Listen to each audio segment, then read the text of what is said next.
one time or another, practically every man has reason to appraise a business organization. He may be a university graduate about to start his career, a young man in search of a better job, an investor, a customer, or just a member of the community.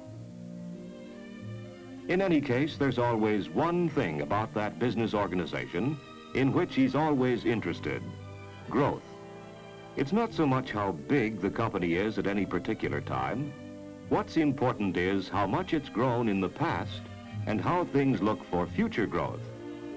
Growth is a good index of a company's vigor, of the merit of its products, of its ability to serve the needs of other organizations and people themselves. Let's appraise the Burroughs organization in this way. In some 70 years, it has grown a great deal. Its facilities have been constantly on the increase. Today, it operates manufacturing plants in widely scattered cities on 3 continents, and a marketing system of many hundreds of company branch offices, and dealerships which enable it to offer effective service everywhere in the free world. Today, there are more Burroughs people than ever before. To the business, they have brought an ever-widening range of skills, many of them highly cultivated and specialized skills, reflecting the great expansion of the product line.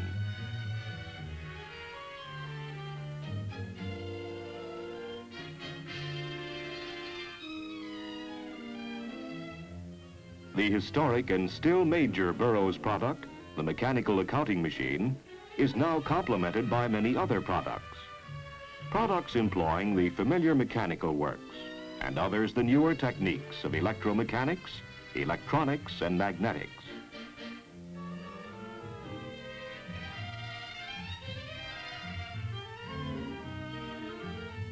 But despite its diverse manufacture, Burroughs is today, more than ever, a volume producer. In recent years, it has made big strides in the application of mass production methods to products characterized by complexity and preciseness of operation. In one product group, accounting machines, tens of thousands of units are manufactured and shipped from Burroughs plants every year, and are in use in business offices throughout the world. Yes, Burroughs has grown, but more important is the fact that growth has not stopped. On the contrary, Burroughs has embarked on a course of growth for the future, which will be as great, probably greater than anything that has gone before.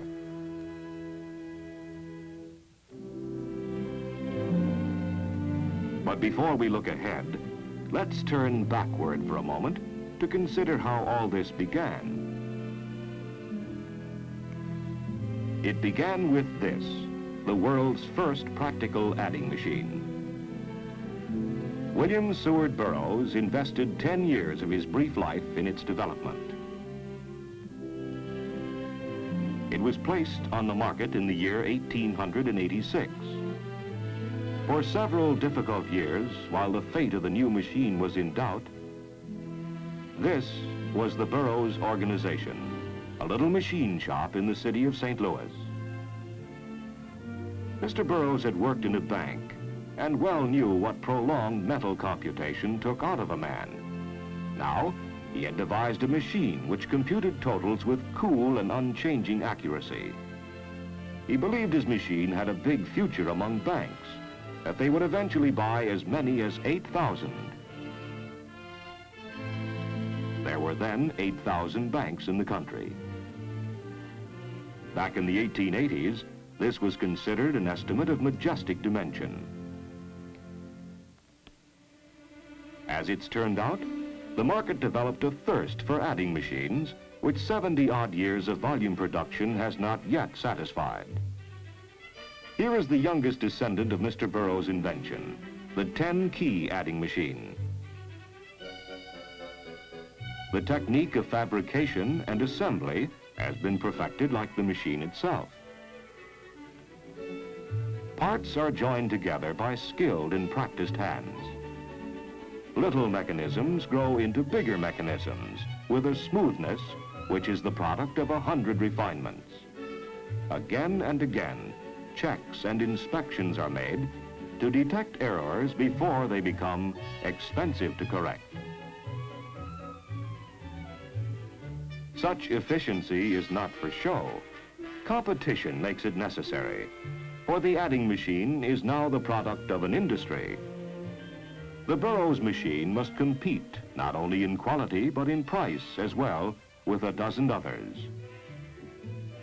Had Burroughs decided to devote all its energy to the refinement of the adding machine alone, it would have enjoyed a considerable measure of growth and success.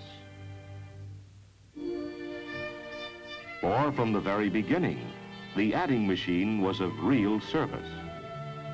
But the way many people used it, bookkeepers especially, adding amounts, reading the tape, then transferring the totals to their bound ledger books, suggested an even more useful machine, a machine which would liberate the bookkeeper from the need of manually transferring the machine-produced totals, a machine which would print both entries and totals. In short, a bookkeeping machine.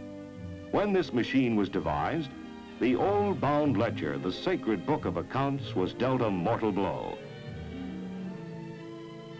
The new era of bookkeeping on loose leaves was born. The ledger sheets were inserted directly in the wide carriage of the new bookkeeping machine. No need now for pen and ink. Entries and totals were all machine printed in their proper columns directly on the accounting record. At the turn of the century, this machine was regarded as a marvel of mechanics. And it got better. Soon it could subtract as well as add. An electric motor was mounted underneath to power the computing mechanism and shuttle the heavy carriage back and forth. And other machine types were created as well. Portable adding machines, for instance, machines for rapid computation called calculators, and accounting machines equipped with letter as well as number keys, called typewriter accounting machines. One of the powerful forces behind Burroughs' product development was the teeming growth of commerce and industry in the early years of this century, and the consequent violent increase in the volume and velocity of paperwork. Then with the income tax law of 1913, it became mandatory for all business organizations to keep accurate records. The first of our world wars took a large share of our office manpower and sharpened the need for the mechanization of paperwork.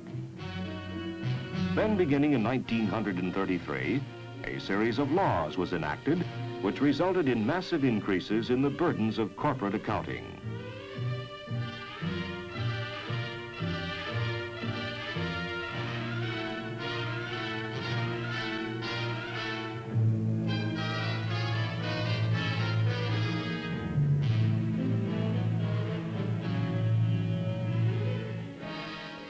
Through the years, paperwork has followed a course of increasing volume and complexity.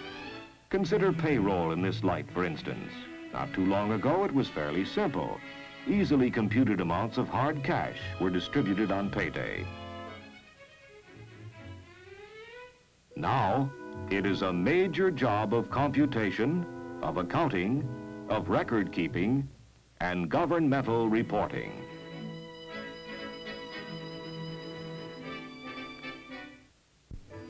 The employee receives not cash, but a check, accompanied by a so-called stub, which records to the penny the checkered career of his pay from gross to net.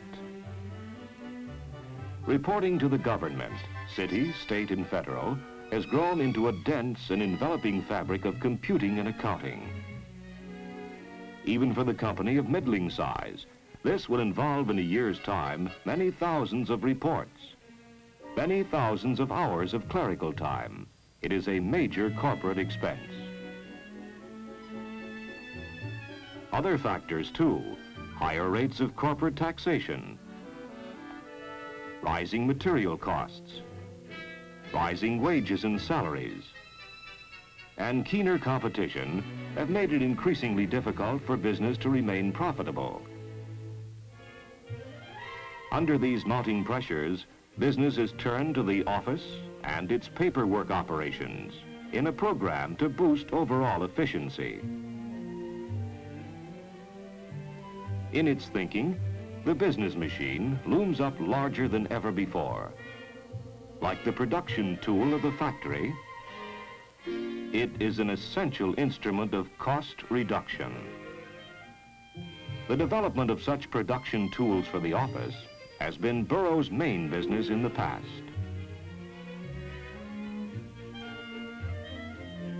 Yet, in recent years, Burroughs has developed or acquired a great many other product types, which have enabled it in its own name and through its divisions and subsidiaries to greatly enlarge the scope of its services.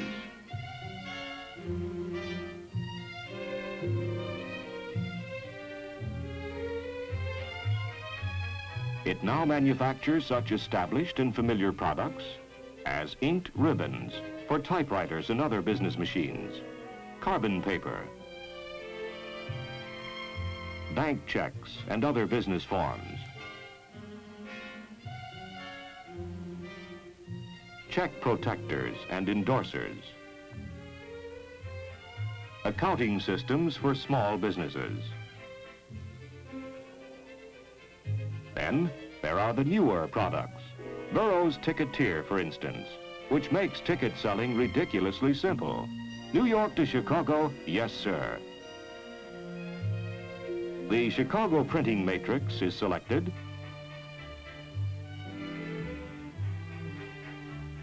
inserted in the ticketeer, and there you are. It's as simple as that. A dozen tickets can be issued in the time it would take the clerk to prepare one by hand. This is the Burroughs Micro-Twin, designed to make it easier for business organizations to protect and store valuable documents, such as checks. It is a microfilming machine, an automatic high-speed camera, which photographs documents at the rate of 425 pictures a minute. Pictures about 1/1400th the size of the original documents. Pictures which are as readable as the originals when projected on the micro-twin reader.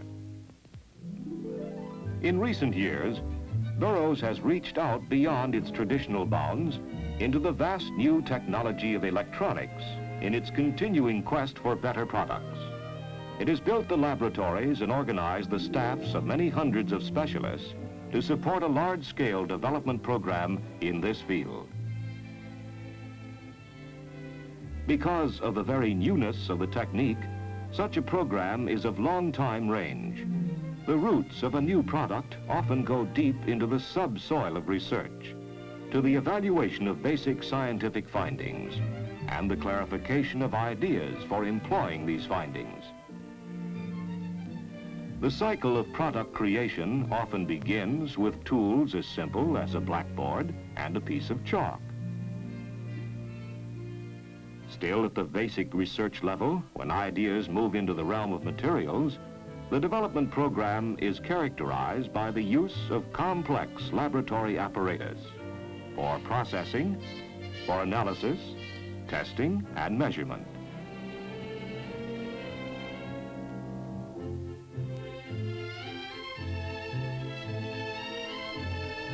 Progress in big things waits on progress in the little. Much effort goes into the creation of superior components, into vacuum tubes, for instance, into magnetic cores, which have the exciting property of retaining information in the form of electrical pulses. A full-dress laboratory development program has been directed to the perfecting of these tiny metallic rings.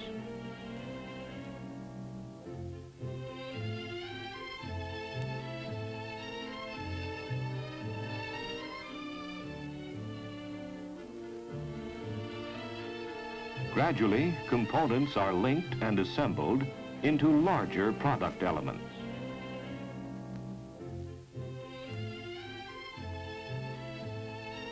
Finally, fully operable prototypes of the new products are constructed and tested and refined. In its development program, Burroughs has not abandoned the old for the new.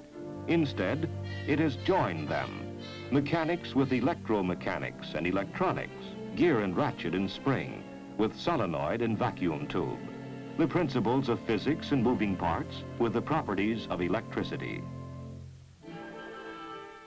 In such a machine as the Sensitronic, the capacities of mechanics are fortified by those of electronics.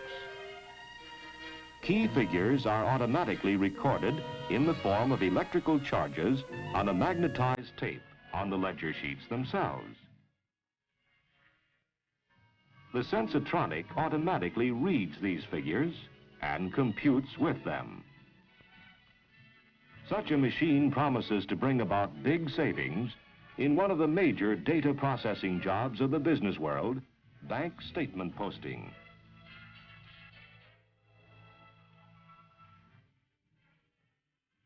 Now in production is Sensomatic with Tape Punch, a combination accounting and coding machine which produces two kinds of records simultaneously. One record is in letters and numbers on conventional accounting forms. The other is automatically punched in paper tape in the code of tabulating card systems. The tape eliminates the need for manually punching cards, provides for the automatic transfer of information from standard accounting machinery to punched card equipment. In another development, Burroughs seeks to free data processing from its dependence on the human eye and human coordination in the recognition and conversion of ordinary printed information. It has designed a system whose accuracy and speed far surpass human powers of sight and coordination. There are two units. The first has the function of character recognition. It actually reads the numbers and letters on ordinary printed documents. A companion unit automatically converts the information into punched tabulating cards.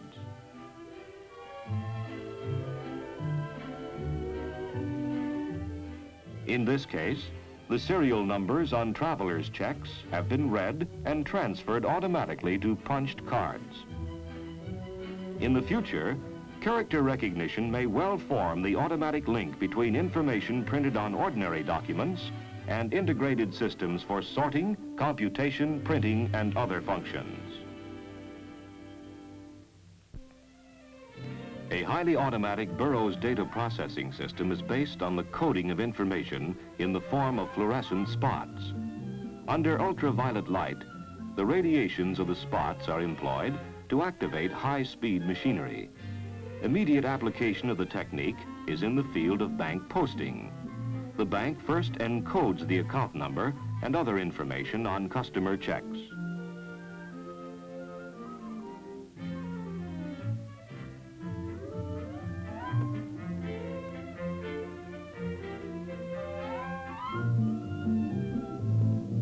When the checks are returned to the bank for payment, they are rapidly sorted by account number in a machine equipped to read the fluorescent coding.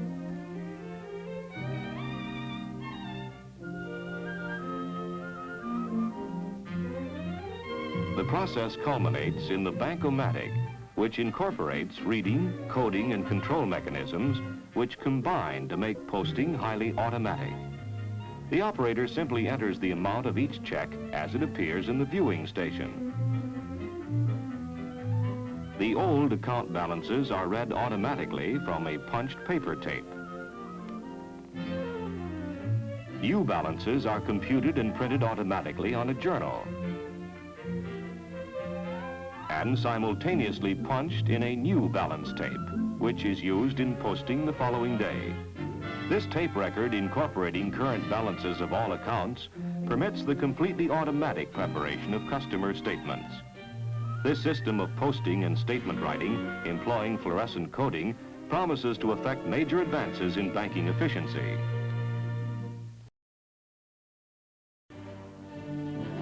Burroughs has made noteworthy contributions to the art of high-speed computation with the design and construction of electronic digital computers of large capacity. Computers for the solving of problems of massive size and complexity. They serve a real need.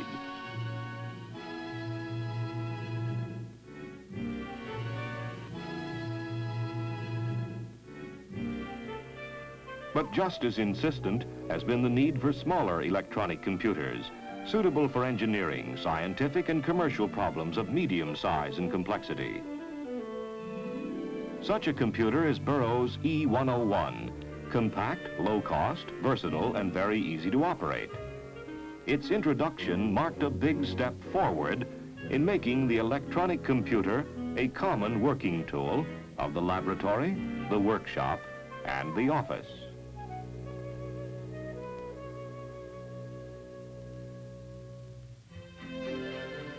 Big organizations, organizations serving hundreds of thousands and even millions of people, are burdened with data processing jobs of gigantic proportions. Burroughs has developed a system which cuts that work down to size, a giant killer in data processing. This is one unit of that system, the G101, incorporating a combination of techniques, including electronics, and achieving extremely high reading and printing speeds.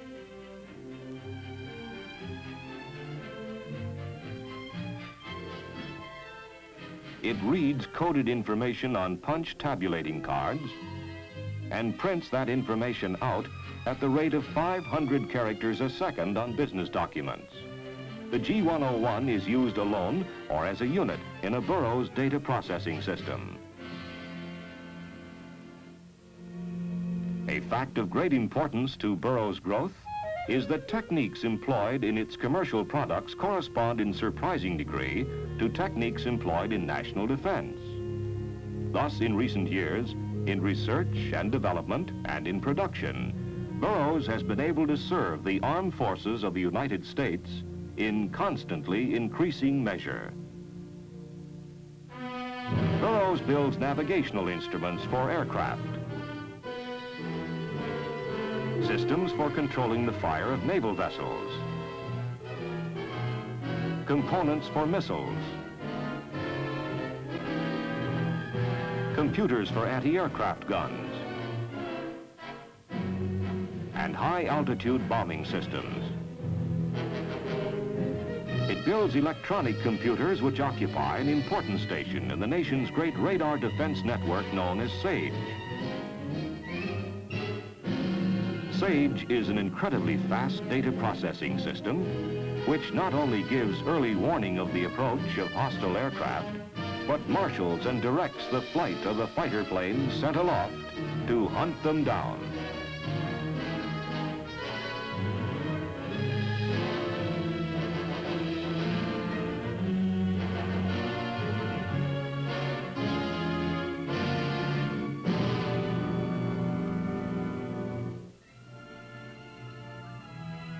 It's a long, long way from that first adding machine of 1886 to the machines of today, but the path is clearly marked by the swift and continuing evolution of products, by the refinement of mechanical computing and tabulating mechanisms, and in recent years, the adoption of the new techniques in the quest to broaden markets and strengthen the power to serve.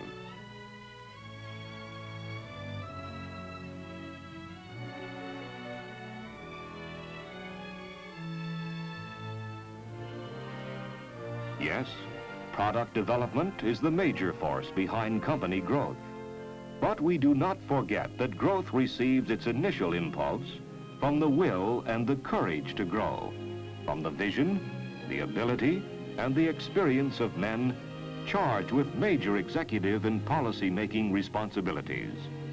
We do not forget that growth receives its drive and sustenance from the talent and industry of administrators, supervisors, technicians, and production people throughout the organization.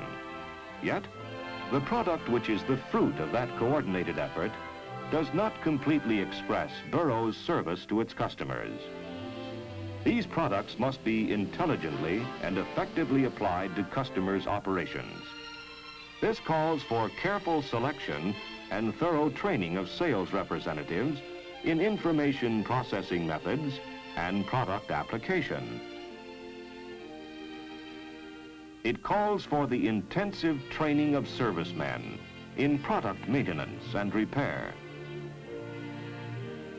Sales representatives are taught not to assume, but to determine through careful investigation the needs of the organizations they call on. Their proposals must reflect their close familiarity with the individual problem involved and their knowledge of business methods and practices.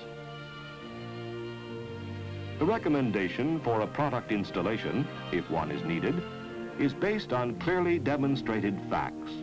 Sales are made only by performing a genuine service. Service.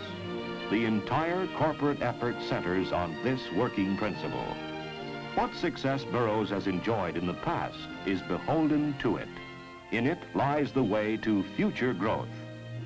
If there is any single fact about the organization important for a man to know, it is that Burroughs continues to work at the job of increasing its power to serve.